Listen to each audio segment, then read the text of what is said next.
We ready? Ready, man. Ready, willing, and able, bro. The Something to Smoke To podcast, presented by my brothers, the Neighborhood 8.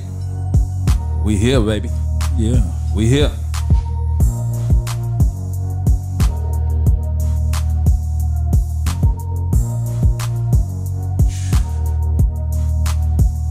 Let's go. I'm Chris, man. I'm Chris. I'm in the building. Something to Smoke To podcast. We here. The introduction, the first one, the first of its kind. I'm gonna go around the room, introduce my brothers, introduce my co-hosts, see what they drinking, what they smoking. We gonna get into it. Yeah. Smokey, what's up, brother? Not much, bro. Introduce yourself. Oh, man, my name is Smokey. Hey, some call me Smoke, some call me Allen Smokes. It's all good. Let's go. What you drinking? Hey, I'm drinking a little bit of Basil Hayden today. Basil Hayden. Pretty good, hitting real good. All right. That's a dark rye. Yeah, dark rye. Yeah. What you smoking, baby? I'm smoking Arturo Fuente. Hemingway. Hey, Cameroon rapper. A great smoke, man. I think it was the number 6 last year. Yeah. Hey, man, good smoke for me. A palate breaker. Right next to you, Steve-O. Steve-O, what's up, brother? How y'all doing? Glad to finally be here, getting the first Something to Smoke To podcast going. Super excited. Yeah. Sir. Yes, what you drinking, what you smoking, brother? So, I'm drinking my Sunday usual, which is rum and Coke. It's got to be my light day. Yeah. There's a lot of drinking that goes on throughout the week, so I gotta be light on Sunday. We gonna get into that. Yeah, man. Yeah, definitely. What you smoking? So I'm smoking this Liga H99. It's my second time trying it. Last time I tried it, I got a cigar high, and I just had to see if it was gonna do the same thing to me again. What kind of high? Right, it's just one of them ones that's just like, whoa. When you stand up and it's like, what happened? It's only happened to me a couple of times, but that bad boy there got me. And this may not have been the ideal forum for me to try that out. Right. So if I tip over out this chair somewhere throughout, y'all know what happened. Yes, hey, man, yes, we got you. We got you, brother. Just lay the mic on the floor next to me. My man next to me, Trav on the boards. What's up, brother? What's going on, man? What you drinking? What you smoking? Drinking on that Basil Hayden as well. Smoking Arturo Fuente, Opus X, Lost City. Yeah. It's good to me. Yes, sir. Yeah. Yes, sir. Hey, well, like I said, I'm Chris, man. I am smoking the Arturo Fuente Rare Pink, and I'm drinking Glenfiddich. I believe that's 14. Yes. That 14 on the front of that? 14. Hey, that's a goddamn good, I believe it's a Scotch. Man, we here, man. So I'm gonna introduce this thing, man. Something to Smoke To podcast, presented by the Neighborhood 8. Yes, now, people are probably wondering, the title of the podcast is Something to Smoke To, but we are presented by the Neighborhood 8. And I want to go to my brother Steve-O to kind of let the people know, what does that mean? Who are they? Who is this? Tell the people about this brotherhood, bro. So we've been around now for coming up on 5 years, and most of us actually live in the same neighborhood and almost on the same block. And the other members just don't live too far away, or when we started, did not live that far away. But we were literally just a group of guys hanging out, just a couple of us here and there.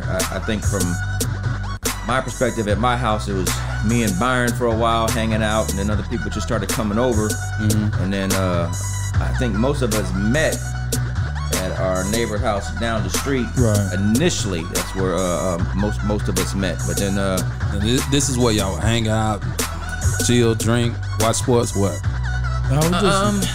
There was no structure to nothing back then. It was just, just hanging out, and then after a while, yeah, we started doing little parties here and there, and started bringing people around. And then we had Byron's 50th birthday party in the backyard, and I think that might have been your first time coming over. Yeah. But you know, back in those days, I wasn't a big drinker. Since then, I've been a huge sinner. But that party, we borrowed Smoke's portable bar and put it in the backyard. Seated 3 people, man. But it was such a hit that when I got done, I was like, man, I'm gonna build me a bar in my backyard. But it's not gonna be just no regular bar. It's got to be something special. I took 6 months to plan it in my head, and then when it was time to execute, myself and Eddie spent 4 weekends building the first section of the bar in there. And at that point, you know, most of the fellas was already around because we did 6 soft openings over a 6-week period from dry stack cinder block with a fire pit in the top. Fire pit, I wouldn't call it a pit at the time. Fire pit was a highlight at that time. But it was just a bar going across the brick because we was just testing stuff out. I remember the first time I plugged that thing up because Smoke came over and helped me run it. Run the gas line. But it's one of them gas lines you got to light with. I remember my wife saying, "Give me just a second," and she grabbed everybody out the house, went to the far corner of the yard, and said, "Go at it." And it worked out from there, man. And then we've just been growing for 5 years. And I could probably talk on and on without no break into that. But that's basically where we started. And then, I mean, we've grown into so much more since that time. The neighborhood 8, there was an original 8 people. That's how we decided on the name. In the backyard, we just kind of started talking about it. Came up with the name, everybody was good with it. Then hung the sign up there, and everybody autographed, you know, the sign. The bar itself is called the Neighborhood. The Neighborhood 8 are the people that represent it. And to make a long story a little shorter, we now have 4 neighborhood bars. Yes, sir. And that's what I'm glad you said that. I was going to bring it into Smoking next. We had to talk about the growth of the Neighborhood 8, and growth of the neighborhood bars. Steve Bar in his backyard started it all. Smoking, tell us about the growth of it, brother. Hey man, I put it like this here, man. I'm a person that kind of lay things out and draw a little bit. Somebody caught off on my drawing and went strong. It went strong. Hey, somebody lied. Now we finding out who's the architect of the neighborhood. I want to see the drawing. Bring out the drawing. Bring out the drawing. But I will say though, not really the bar part, because the bar part did come from the portable bar, and he built his bar, and that's the Neighborhood 1, the start of everything. And that's the OG. Fortunately, I got the Neighborhood 3. Our brother Ron is the Neighborhood 2, which is in Texas now. In Texas, so we're growing and growing and growing. So we've just been growing and bringing people within our family. Right. Even though we call it TN8, man, we got a good group of guys that's a little bit more than 8 guys. Yeah, we exceed 8. that hangs around us more than, our wives say we spend too much time with each other. Yes, they do. We about a good 3 days a week. And man, we make sure that this family really built hard in COVID time. So, you know, cause we was like, hey, we can't go nowhere else. We might as well hang with each other. So we was in Steve's backyard, your backyard. Yeah. Shit. So every day we branched on and brought people from friends and family around, and man, it's just been a great thing. We already traveling together, man. So that's the great thing about it. Yes, we are. We actually preparing for another trip coming up in May. I am the 4th edition. My backyard is now the 4th edition of the Neighborhood Bar. The only indoor bar. The only indoor bar. My brother Steve, he has a oasis in his backyard. Understatement. Yes. Ron has an oasis in his backyard, including pool, bar, grill area. So does Smoke. He got the grill area. He's got the pool, hot tub. You know, don't come over his house because you will get shot. But yes, sir. But I decided to do something a little different. I said, well, we don't have no indoor addition to the Neighborhood Bar. So basically, I know some people call it a she shed, but I call it the cigar lounge in my backyard. Yeah. And actually, one of our newest members, Travis beside me, he built the shed that we are in now, that we're recording in now, the Neighborhood 4. Travis, tell them about a little bit of that process, man. How it came together.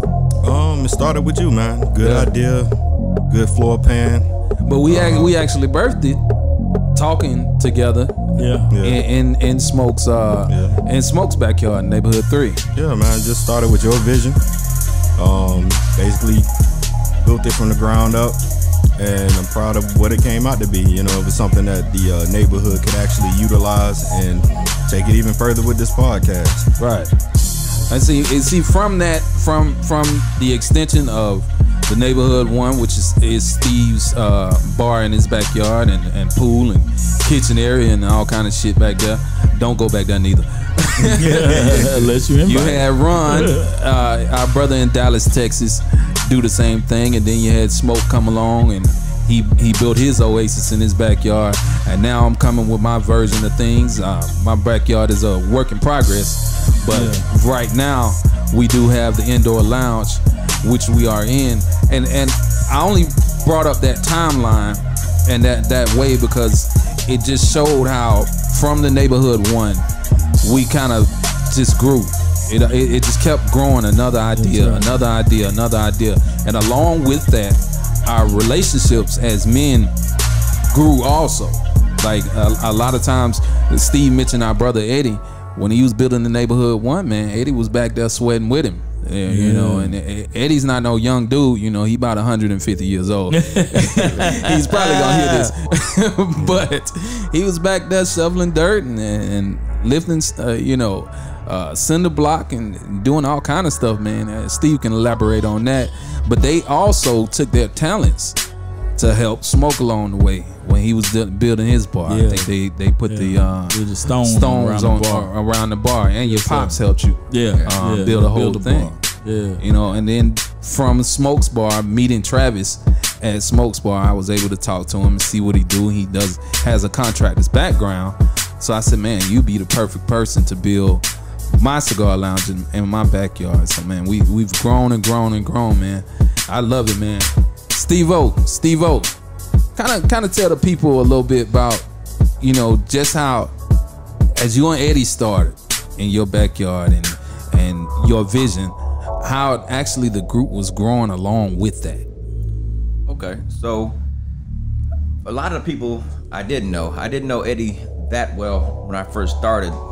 I was digging the drainage in my backyard, and he just randomly popped up in the backyard for something. I don't remember what it was, but like I said, we really didn't know each other. We had met a couple of times. He was stalking your house, bro? Yeah. Maybe. Maybe. Hey, motherfucker. Yeah, but he came back there, he was talking, and he's like, hey man, if you ever need some help, you know, blah, blah, blah. And I was like, well, I am digging this trench to lay this drainage out here, so I'd be a fool not to ask for no help with that right there. So grab a chisel. Yeah, so we sat there and we started digging that trench, and we're talking January time frame. So it was it January time frame? Yep. It was fucking cold. Yeah. I remember the soft opening. It was cold. Oh yeah, and it was definitely before me and my wife's trip to the Caribbean in February, because it was before the slab got laid that we were laying all that, and we ran the drainage, I think the electrical, all that stuff in there. Cold weather, rain, freezing, and then once we laid that, the foundation got laid. Went on the trip, came back, and then 4 straight weekends we sat there and we built that thing, and it was 10 to 12 hours a day, non-stop. If it wasn't for my wife feeding us and bringing us water, neither one of us ever would have took a break, because we both military retirees, Ranger Regiment, Bat Boys, and so there's this internal competition that goes on. It's like, bitch, ain't no way I'm drinking water before you know, type stuff. And it's not that you literally talking about it, you just don't want to stop working. And then my wife would come out there either with sandwiches or pizza, man. We'd sit over there, take a 17-second break, eat that food, get right back at it. And then, you know, as we were going through that process, my father-in-law came in, he laid the block. He's a retired bricklayer now. But he came in there because the bar would have fell apart. Because that's one thing I definitely could not have done. And I don't care how many YouTube videos I watch, because I'm nowhere near a professional at none of this stuff. We built it out of blood, sweat, tears, and every mistake. What's our word? Character. Right. Bar got a lot of character to it. Yes, sir. I heard this new word the other day when I was at the mall with my wife. We were at Dillard's, and she was looking at these Louis Vuitton bags. And the ladies was up there, yeah, we got these vintage bags and blah blah blah blah. I was like, vintage? What they like old or something? I said, is that a synonym for used? She said it is. And I was like, what a great word that is right there. I'm buying vintage cars, vintage shoes, everything. Vintage everything. That word was so dope. I was like, man, because used just sounds like what it is. Vintage is like, it sounds like it's like, an antique or something. Yeah, it's a classic. It got a little class. It is. I'm like, I'm wearing vintage drawers, You might need to trade them out. Hey, you just flip them inside out and they're good for another day. All my military people know what I'm talking about. We just spent a lot of time in a lot of shitty places. Damn. No pun intended. Hey man, I love it. And basically, the reason why I wanted you to go into that, because basically what happened is Steve set the location, but like you always tell me, if you build it, they will come. Yes, it was my version of Noah's Ark. Build it, they shall come, and that was the true statement. We've had a lot of people come through that place, but only X amount stuck. Whether it was us having feelings about the vibe, not making nobody no bad person, nothing like that, but the way you mesh with people is the way you mesh with people, and that's just the way that it is. And when I tell you, most of us didn't know each other like that. Like when you just popped up on the set because Byron's your cousin, he brought you over when you came over there and took your seat. You were quiet as a church mouse in the beginning, man, saying nothing in I'm there. from the hood, brothers. Yeah, but it was, we don't talk. And then just to watch the relationships grow. Yes, sir. For me, it was never about hey, we only gonna sit there behind that bar and that's where everything takes place and we go on about our business. It was watching the relationships grow outside of that. And then, and now we got our text thread and all that. Nobody in this group here does anything without somebody else knowing about it one way or another. Whether it's your truck ain't in the driveway at a different time, it's like, hey man, your truck's supposed to be at the house. Where the fuck you at? Where you at, man? Or motherfucker don't text it soon enough. It's a real brotherhood. Absolutely. And then to watch, people in the beginning exchanging numbers and they start chopping up because they have these different commonalities.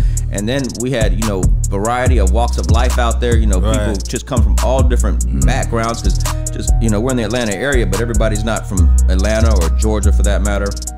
Personally, I'm a military brat, and typically I'm a military vet, and typically I would be drawn to military vets. But man, there's only a small portion of us that fall into that category, which surprised me because I was a recluse. Because my wife was like, I never carried any friends because. Like Byron, he forced his way into my life. Byron is very instrumental in this group coming together because he was the social guy in the group. He was. He came to the house with he didn't know what I drank at the time, and when I said I didn't drink, all I drank was Coronas, and it'd be 2 at a time. But Byron showed up to my house one day, rang the doorbell. I answered the door. He has a 12-pack of Heineken. He said, "Hey man, I just thought about you. Brought a 12-pack of beer." I was like, oh man, I appreciate it. I grabbed the beer and I just slammed the door in his face and turned back around and walked into my house. and my wife was like, who's that? I said, that's a dude from down the street, Byron. She said, what do you want? He gave me this beer.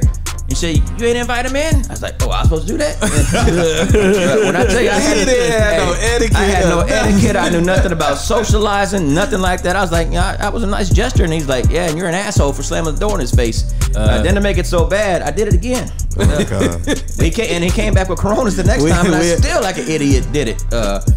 So Byron's persistent. Oh, he was very made persistent. This group. He's persistent. Yeah, he definitely was. And then I actually did it a third time to his cousin, his uncle cousin. He had brought him by the house before, and he just showed up. Y'all know, like y'all know, you know, Uncle Cousin. It's his cousin who's old enough to be his uncle, you know, type stuff. okay, So okay. y'all know what I'm talking about. Cousin That's country Charles. boy shit. Yeah. One of them old slave stories. Yeah. Whoa. I'm not in that one. I'm not in Shit. that. But yeah, he showed up with a case of Coronas and put it at the door, and I was like, hey man, and he doubled down. He came with a 24-pack. Byron only did 12-pack. Now Byron did do it twice, so that is technically a 24-pack. But technically, he dropped off that case. I said, hey man, I appreciate it, and I slammed the door on his damn face too. But it But it was because I didn't know. I didn't recognize him. It's like I didn't recognize him, and then it dawned on me. I was like, that's Byron's cousin. And I called him. I said, hey man, I slammed the door on your cousin's face. He's like, and Byron was out of town. I was like, yeah. I said, I'm pretty sure that was your cousin Charles. And he's like, well, he came by. I said, yeah. He said, hey man, just appreciate the hospitality. Want to drop off some beer? And then I slammed the door in his face. Oh man, you showing all kind of hospitality. Yeah. Oh yeah. Hey, I make horrible first impressions. I'm putting that shit out there first of all. I'm like a damn weed. It's got to grow on you, man. Yeah, man. So basically, if the people hadn't caught it yet, the group basically grew organically. Basically, we started getting together in Steve's backyard once the bar was built, and then from there, of course, guys will invite friends, wives will invite friends, and from that, we got a few more brothers than the original 8. The original 8. I think most of us lived in this neighborhood besides Brother Ron at the time, but we grew to Brother Travis. And from Steve's original idea, we came together, and then Smoke's Big Ron in Dallas, and then Smoke idea came. Tell us about yours, Smoke. Tell us about how, as you're building the bar, the neighborhood 8 is growing. Hey man, I put it like this, man. We did a lot of growing over time. It did start not just in Steve's house. It started in another one of our neighbor's house with his parties and stuff like that. Yeah, but y'all wasn't named then. Yeah, we just wasn't named then. Then when we got to where we was at Steve's house doing things, I always had a whole lot of ideas of what I wanted to do in the backyard. And I got my pool idea from Steve, seeing his pool and stuff like that. My wife always wanted one. And then me and my dad just sit back and we was like, well, hey, let's build a bar, because COVID, I ain't doing that. So, So build a bar, and then and y'all rocked that bar too. That thing came out nice. It came out man. nice. So in the build a bar by hand, hey man, I feel great about it, because it's one of the things I can say I went through and I completed. You know what I'm saying? I completed to the extent to say, hey, I got people that could come through no matter who they are. Right. I'm gonna invite you through. Hey man, and then you gonna get to know my family. My family is the fellas. You know what I'm saying? Right. You know what I'm saying? Just like my brother Travis on the board. It was just like, man, come through sometime, man, and get away from the house. And he was like, bro, I work all the time. I don't hardly go nowhere. We about to get to Travis. And bro, I come through. So you know, man, we, as this brotherhood keep growing, man, my backyard, your backyard, our backyards, man, it just give us a place where we could bond, and have that relationship with one another. To say, hey man, let's try different things. Let's travel. Right. Yeah. Never thought that would happen. Yeah, let's travel, because men, our hardest thing is to get men together to travel. Women do it all the time, but men together, we traveling, bro, and we having a good time without all the dysfunction.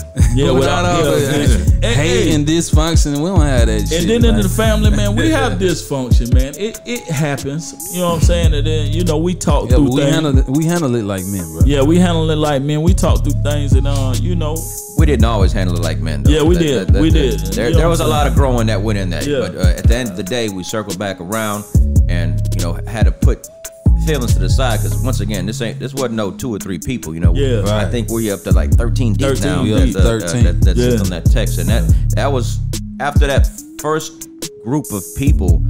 Bringing people on was hard. Right, because first of all, anybody you brought, you was vouching for. Yeah, you vouching. We used to sit there and joke, hey, if they go, you go. You go. Don't just bring anybody.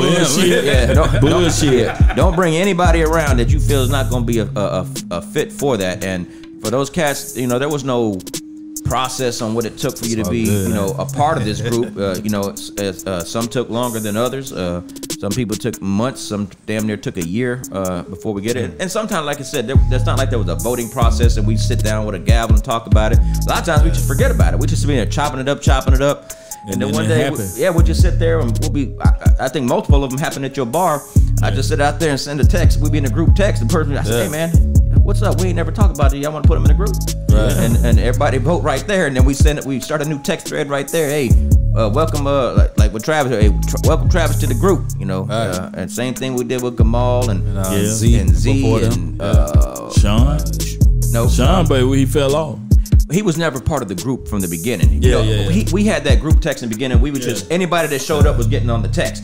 But then he was on the text at one time. No, that's what I'm saying. But anybody who came back was getting on the text. You know, that's before because then we started saying things on those texts. He's like, we can't. We can't say this with anybody. Yeah, so we was like, hey man, let's cut that off. Even though Sean ain't on the text, he a brother now. No, he been a brother. Yeah, no, he's my next door neighbor. It's just when people who are non-participants or whatever at that time is like, hey man, this is the core of our group. You know, we had, and then we defined that text. Hey, that text is strictly for this group right here. You know, everybody who's on that text is a part of this group, and hopefully for life. You know that. That people fall into that category. And we've been through life situations, man. We've been through a lot of shit, good, bad, ugly. We've been through it all, and we stayed strong. I want to move this over to Trav, because Trav is one of our newest members, and he can kind of elaborate on how we came to this place, how we came full circle. What up, Trav? Yeah, man. I actually got originally invited by Gamal. We were just talking one day. He came by, helped me with something. He was like, hey man, we be hanging out every week playing dominoes, drinking, you know what I'm saying, pulling out some cigars and stuff. So he was like, just come through. And that's kind of where it started, man. Seeing a group of good guys, man. No issues, no dysfunction. You know, everybody just chilling, just having a good time. And it was addictive, man. Just jumped on in there. He just hopped on in there. He hopped in strong. And from his introduction from Gamal and Smoke, we birthed the Something to Smoke 2 podcast. Yes, sir. We here. Yes, sir. We came with a lot of ideas over the years. We always talked about doing a podcast. I know my man Smoke always brought it up. Because we had such good conversations in the backyard and such laughter and, you know, such good camaraderie. Smoke always said, man, we need to film this shit. We need to put it on tape. We need to put it on YouTube. And he'd always say it, but nobody really birthed it. To it. Yeah. Once Travis came along and we had an indoor spot after, you know, he built an indoor spot, me and Travis. By the time he finished, when we got back from Jamaica, we was in here, he was finished. We had just finished sweeping and cleaning up, and you know, I was ready to send out the invite for the grand opening. And I said, you know what, Trav, I think this shit got me motivated to do that next step that Smoke always been talking about. I said, man, let's go and try the podcast shit. And Trav went from there, man, like he always do. This guy is a jack of all trades, man. He said, yeah, well, shit, I got, you know, equipment for recording podcasts. I got cameras and I got, you know, all kind of shit that he had for 3 years. You know, he done had this shit a long time. I said, well, you know, we get it in, we test it out. We got a location. It's good acoustics in here because I'm a music guy, because I used to be a DJ in my past life. And once I heard the acoustics in here, I said, man, we could probably really do it, because I don't really hear shit from the outside coming in like that, because he's a contractor as well, and he put real good insulation in here, so it's a comfortable spot to record. And so that's how the idea came along, and from there we here. Yes, sir. We here. Something to Smoke 2 podcast, man. Basically, if y'all wondering, we are cigar enthusiasts. You shouldn't be wondering that by now, with the cigar boxes on the table. The title of the podcast. Right, right. And that's basically what we're trying to give you. We're giving it to you straight up. We're trying to give you something to smoke too, man. So we're going to go through, you know, a little bit of cigar talk, a little bit of sports talk, a little bit of real talk, man shit. Like that's what we're trying to give you, man. About an hour and a half, sometimes 2, 3. I don't know how long it's going to go. But we gonna give you something to smoke to, man. The Neighborhood 8, baby. We here. Yeah, we here. Yo.